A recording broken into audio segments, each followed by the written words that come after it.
A question commonly addressed in the Haas service department is, what is the proper way to remove and replace the chuck on my Haas lathe? Today, Andrew will review the important aspects of removing and reinstalling the 10-inch chuck on this Haas ST30SSY. And as we proceed through the steps, we'll also answer several specific Haas Answer Man questions that our service department received regarding this process. William Kramer of Irvine, California submitted the following question to the Answer Man. I'm trying to unwind the draw nut on the chuck on my ST20. I'm not sure why, but it seems really tight. I don't want to damage anything. Any suggestions? Let's watch how Andrew addresses this issue. Before turning any screws, Andrew unclamps the chuck and e-stops the machine when the chuck has reached the middle of master jaw travel. This places the draw nut in an unbound position. Now the nut can be loosened without damaging the threads.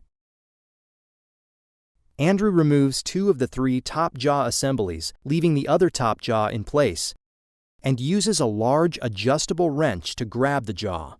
Andrew loosens the 6 screws that connect the chuck body to the adapter plate, but he doesn't remove the screws yet.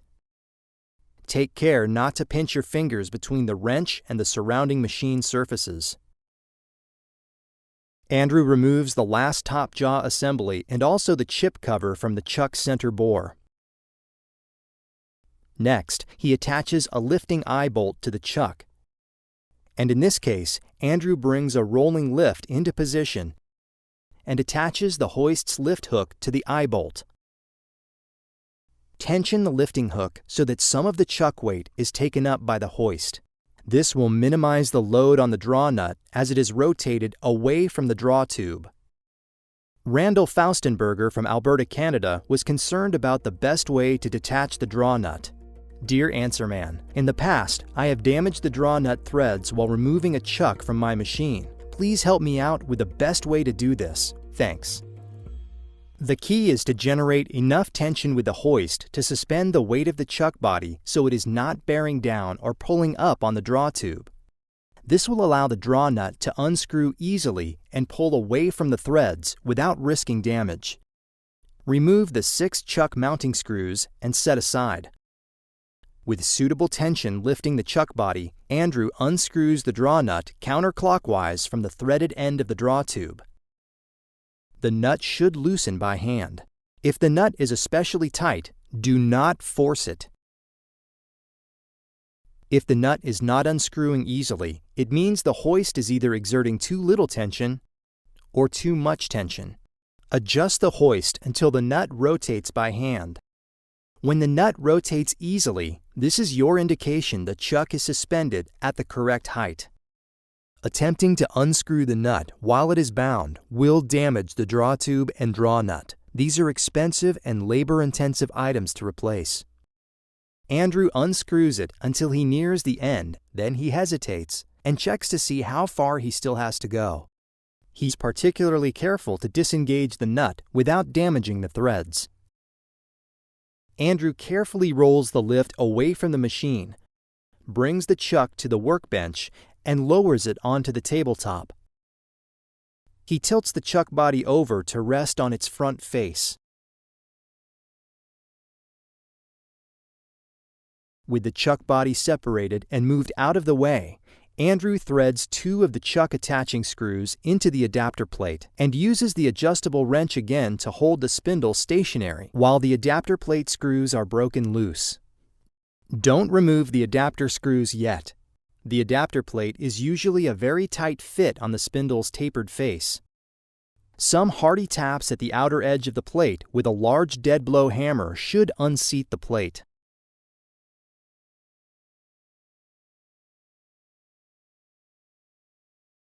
At the workbench, Andrew cleans both faces of the adapter plate. WD-40 works well to cut the grease and blows out any chips or debris stuck in the screw holes. Then, check for dings or high spots on both faces using a fine grit deburring stone. Spray a few shots of WD-40 on the face and lightly draw the stone across the face, feeling for a change in drag to indicate there is a ding or high spot. Don't push down. You're not trying to remove material from the entire surface, just any high spots that might be present. Rub the tapered bore to check for damage there as well. Carefully remove any nicks that are found. Why is it important to maintain clean, smooth mounting surfaces? So we can avoid the situation that Mr. Robert Thornton out of New Jersey encountered. I think I was a little hasty when I mounted my chuck the first time. I pulled the chuck again and found a small steel chip between the adapter plate and the chuck. The chip and burr it caused were lifting the plate up. With the adapter plate cleaned and checked, Andrew moves to the chuck and pulls the tapered wedge upwards until the rear face is just a little past the chuck body. He then lifts the chuck upright. He checks both sides of the chuck body to remove any chips or other debris found in the inner recesses. Andrew finds chips in several areas inside the chuck body. He uses a pair of tweezers to pull the chips out of the recessed areas and checks for chips lying inside the range of master jaw travel. With all visible chips removed, Andrew lowers the chuck body back onto its face. He sprays WD-40 on the rear mount face and cleans it thoroughly. Then, with a little more WD-40 added to the surface, he checks for dings and high spots using the deburring stone again. With the mounting surface smooth, he moves on to thoroughly clean the draw nut threads and also checks that the draw nut rotates freely from one detent position to the next.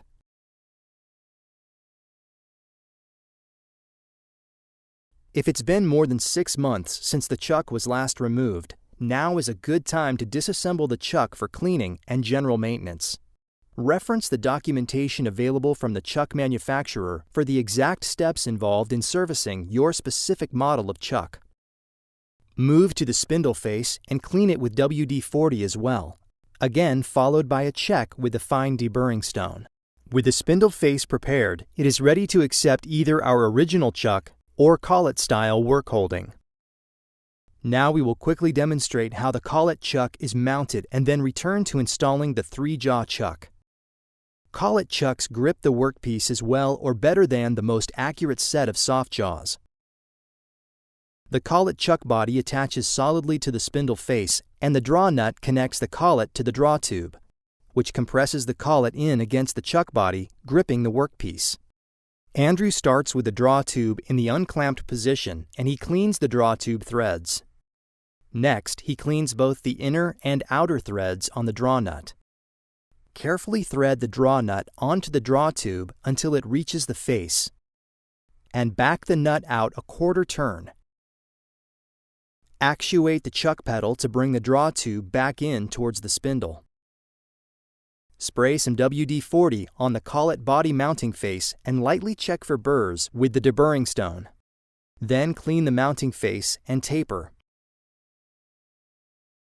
Carefully mount the collet body with the spindle dog engaging the recessed alignment hole. Thread in the bolts to secure the collet body. Carefully clean inside and outside of the collet to ensure no chips or other debris impede inserting the tight-fitting collet.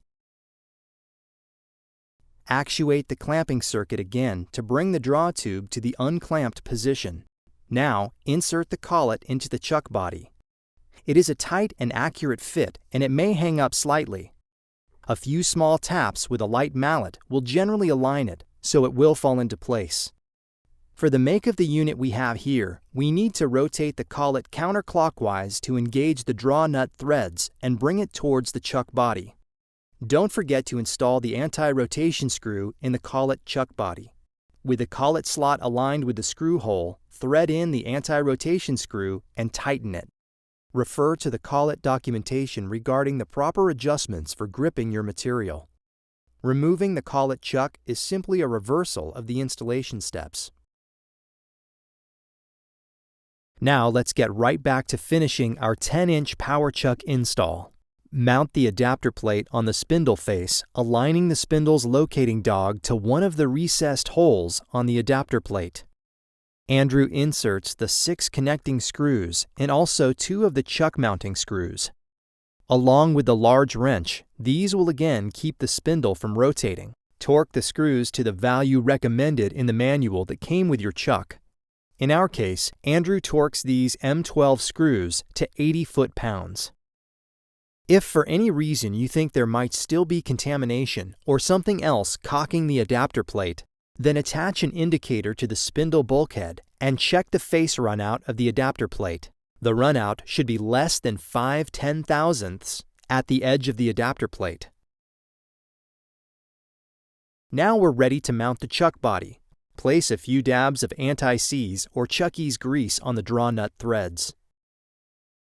Andrew brings the rolling hoist back to the table, lifts the chuck body, and moves the chuck back to a position beside the adapter plate, where he carefully adjusts the lift to match the heights of the draw nut and draw tube. The draw tube is still in the same mid-travel extended position where we e-stopped it earlier. Bring the draw nut up against the threaded draw tube end and slowly start the nut rotating clockwise using the nut drive tool. Don't force the rotation if it becomes difficult. Andrew notices the draw nut is not screwing on easily. He unscrews the nut and pulls the chuck body away. He rechecks the alignment, cleans the threads again, and checks for any thread damage. He adds another light coat of chuck grease to the draw nut threads and again visually checks alignment of the draw nut and draw tube. He restarts the draw nut, and this time it rotates easily. He continues threading the nut until it is about 3/4 engaged on the draw tube thread. Next, make sure the chuck attaching screws also have a liberal coating of anti-seize or chucky's grease. Align the chuck body holes to the adapter holes and install and hand tighten the 6 screws. Andrew detaches the hook and moves the hoist out of the way. He installs one of the top jaws to counter spindle rotation. He sets his torque wrench to the recommended torque value and torques these M16 screws to 185 foot-pounds. Andrew removes the single top jaw assembly and then actuates the chuck and e-stops the machine just after the draw nut has moved away from the unclamped position. He continues threading the draw nut clockwise, inwards, until it bottoms against the end of the draw tube thread. Then he rotates the draw nut 2.5 turns in the counterclockwise direction. This will position the master jaws close to the correct point in their travel range. Now energize the chuck and check that the number 1 master jaw indicating mark aligns to the travel range marks in both the clamped and unclamped states. Andrew notes that the jaw indicating mark does not retract far enough with the chuck fully unclamped and travels too far as it reaches the fully clamped position. To readjust the draw nut in the unbound state, he presses E-stop again at the midpoint of master jaw travel. He rotates the draw nut 1.5 turns in the counterclockwise direction to move the jaws outward. He checks the travel again and finds the limits are now correctly set. When clamped, the entire chuck and draw tube assembly is held tight by clamping force. But you might wonder if the draw nut can move out of adjustment when the chuck is moving from the clamped to unclamped position. There is a spring-loaded ball inside the plunger nut, which locates in detents on the draw nut. The ball clicks into place, locking and maintaining its position. Reinstall the chip cover. The top jaws can now be installed, and this chuck is ready for operation.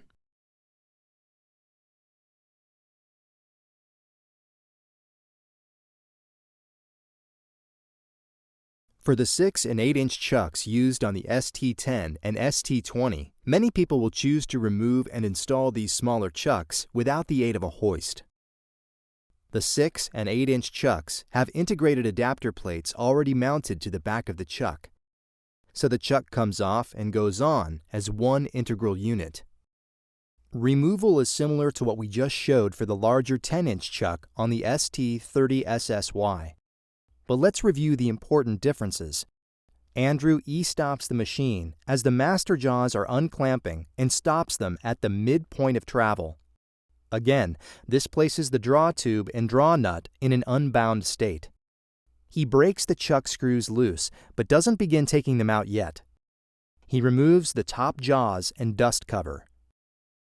Now he needs to unseat the chuck from the spindle face and taper. A good tap with a dead blow hammer is usually all it takes with this size of chuck. Andrew removes the 6 chuck screws. Then he double-checks that e-stop is engaged. And since he doesn't have the aid of a hoist, Andrew uses his knee to support the chuck, making it easier to keep its weight off the draw nut as he finishes unthreading the nut.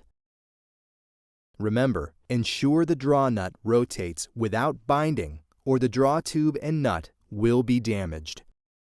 Now, let's look at an easy method for installing the 8-inch chuck on this ST20 when you don't have a hoist at hand. The 6 and 8-inch chucks are not very heavy, but you should never attempt to remove them without a hoist if you feel there is any chance your safety is at risk. Andrew begins by making sure all the chuck and spindle mounting surfaces are clean and free of burrs, and the draw tube and draw nut threads are lubricated with chuck grease. He actuates the draw tube to move it to the retracted position. We see the draw tube retract into the spindle bore and stop at the end of travel. E-stop the machine. He carefully lifts the chuck body, making sure to have a firm and secure grip. He finds one of the recessed pockets in the chuck's back face, which he will align to the spindle drive dog. He positions the chuck in his hands so the pocket is directly across from the drive dog. Andrew places the chuck delicately against the chuck face. Hold the chuck steadily in place with one hand while threading a chuck screw inwards until it is snug. Continue to thread in the remaining 5 chuck screws and snug all 6 screws hand tight. With the chuck attached to the spindle face, look into the chuck bore to check that the draw tube end and the draw nut are well aligned. Here we see the draw nut is sitting slightly forward of the draw tube end and looks well aligned to the draw tube, as we'd expect. Andrew engages the nut install tool and pushes it inwards until the draw nut gently touches the end of the draw tube. He begins threading the draw nut in the clockwise direction, feeling for any binding. If any binding occurs, the chuck should be removed and checked for cleanliness and burrs or chip contamination. Once the draw nut is threaded on about halfway, it will start to become tight to turn. Stop rotating. Actuate the clamp circuit so the draw tube begins opening to the extended position. E-stop the machine when the draw tube gets to the midpoint of travel. Now, continue tightening the draw nut until it bottoms out lightly against the draw tube. Next, rotate the draw nut back in the opposite direction 2.5 turns. Just as we did on the 10-inch chuck, a small adjustment in draw nut rotation may be needed to correctly align the travel indication marks on the chuck and master jaw. Check the indication marks in the clamped and unclamped states and adjust as necessary. With the draw nut set in its final position, Andrew installs the dust cover and one of the top jaws, torques the chuck screws, and installs the remaining top jaws.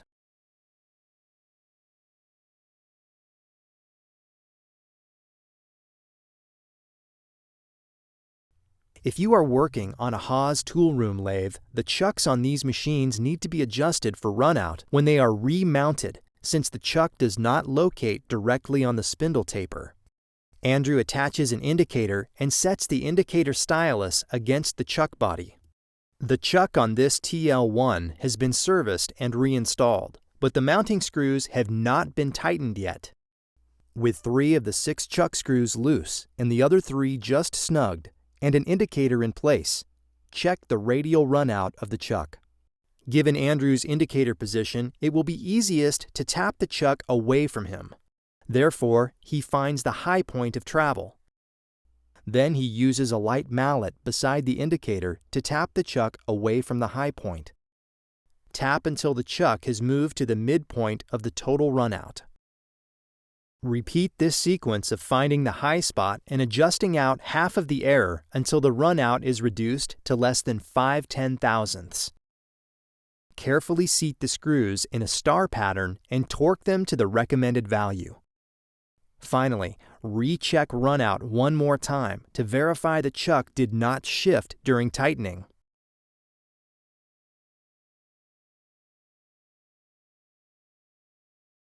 Unfortunately, there are times when chucks aren't properly maintained. Let's look at the results you should expect when chuck maintenance is neglected. If you find that the draw nut area is covered with accumulated dirt and debris, you should first clean the area to evaluate the extent of the problem. You may find, as Andrew has here, that there is significant corrosion where the draw tube and draw nut fasten together. Once suitably clean, attempt to remove the draw nut. If the corrosion damage prevents the nut from unscrewing easily, resist the temptation to use cheater bars or hammer blows to increase the amount of force delivered to the draw nut. This will only damage the nut and the tool, making it impossible to rotate. Penetrating oil can sometimes be effective in loosening rusted draw nut threads. Spray the oil liberally in between the threads and allow it to sit overnight. If the penetrating oil doesn't do the trick, contact your local HFO for information on more involved disassembly methods. And remember that all this headache can be avoided if the chuck isn't neglected, but instead is maintained at regular intervals. Thank you for watching this lathe chuck remove and replace video.